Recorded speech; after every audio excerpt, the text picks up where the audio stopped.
Sabi nga nila, manipis ang majority namin. Sagot ko lang doon, mas mabuting manipis kaso sa makapal. Diba? Majority nga kayo dati, makapal naman. Kaya sila gulat na gulat dahil every time na magpapalit, gumagawa ng paraan na takutin siya na huwag pumunta dito. Saan kayo nakakita? Nung wala dito, no work, no pay, nasaan ka, magpakita ka, mag-resign ka na lang kung ayaw. Nung nagpakita, huhulihin mo. Ngayon na nandito na, gusto mo namang isuko.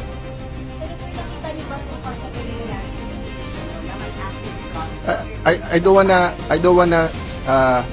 go beyond what I said already because I'm gonna meet the majority. I'm gonna look at all the reports. Basically, inulit ko lang yung sinabi ko ngayon, yung sinabi ko sa podium yesterday, di ba? Nung nagsalita si Senator Soto, sabi niya ganito ganyan, binasa ko yung sinabi ng Sergeant at Arms. Sabi ng Sergeant at Arms, hindi. Not only 7 a.m., 2 p.m. pinakita pa rin sa inyo. Di ba? Sinabi po ng NBI, sure. Makakapasok ba lahat ng agents? Nandiyan ba silang lahat kung hindi pa pumayag si SP? Pumayag si SP. So, hanggang dun lang muna ako, di ba? I'm just saying that we're trying to shift to the bigger picture, which is the spiritual, financial, economic, social well-being of our country, not only the political. Oh, but what is the other side doing? Diba? Oh.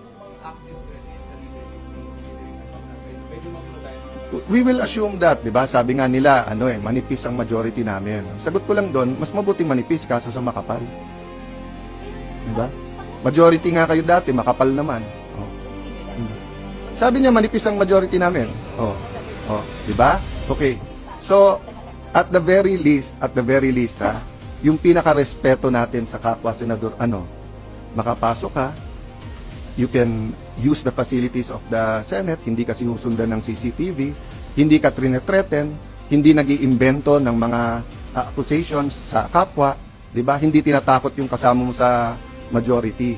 That's why I said nga, statesmen like sana, nagpalit, let's move on. Pero sa ginagawa nila ngayon, parang pinipilit nilang magsalita kami kung bakit tumagal ang palitan ng leadership. So, kung papalitan nila kami, all they have to do is go upstairs. Nung natalo ako kay Senator Pimentel ng 2016, nag-dinner pa kami kasama si PRRD with Senator Soto, Senator Lacson. I think Senator Pimentel was there. Nagkamayan pa kami sa Malacanang bago. Then I didn't go to the SONA. I didn't go here. Sa SONA na ako pumunta. Oh. Nung nagpalit at naging Senate President si Senator Subiri, wala namang problema eh. Nung umakyat kami ni Senator Escudero, pinakita sa kanya, mga boss, may pirmahan. Yakapan pa kami. Siyempre may konting sinong bumaliktad, sinong gano'n. But yun, private lang yun. Diba? So, nung pumalit si Senator Soto, ang umakyat, napaka-close pa sa amin. Umakyat kay Senator Cheese. O, siya pa nag-oath eh. O. So, before the break, alam nila may hawak akong 14. Hindi dapat ako. It was someone else. Oh, anong ginawa nila? May ginawa sila para hindi kami umabot ng 14. Oh, so ngayon, choice nila kasi hindi namin sila atrasan eh.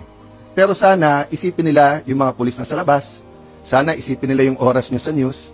Would you rather be reporting on inflation, on tourism, on gas prices, 'di ba, on education, on the super El Nino, or would you rather keep talking about Bato? 'Di ba? Wala naman sine si Bato eh.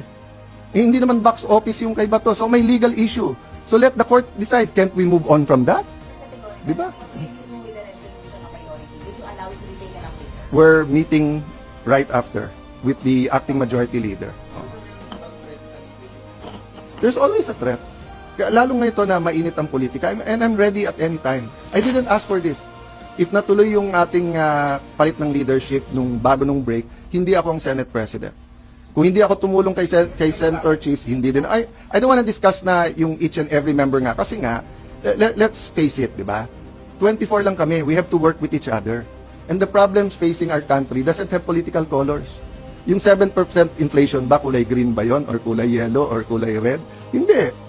Di ba? Pag yung tao walang mabiling gamot, yung DOH, siguro yon, trabaho muna. Mag-resign na si Secretary Herbosa. Nangako siya dito during the budget hearings, wala nang delay. Diba? Ang City of Taguig nakabili ng flu vaccines. Binabakunahan na mahigit 100,000 ang aming ang aming senior citizens. Bakit ang DOH huli na naman? Di ba may southern at northern hemisphere pagdating sa flu shots, patapos na yung isang hemisphere, papunta na dun sa kabila. Hindi pa tayo nakakabili. Masasabi mo ba sa senior citizen na nagka-flu, tapos nagka-pneumonia, namatay? Nasasabi mo ba, sorry, kasi we failed sa bidding? Di ba, guys?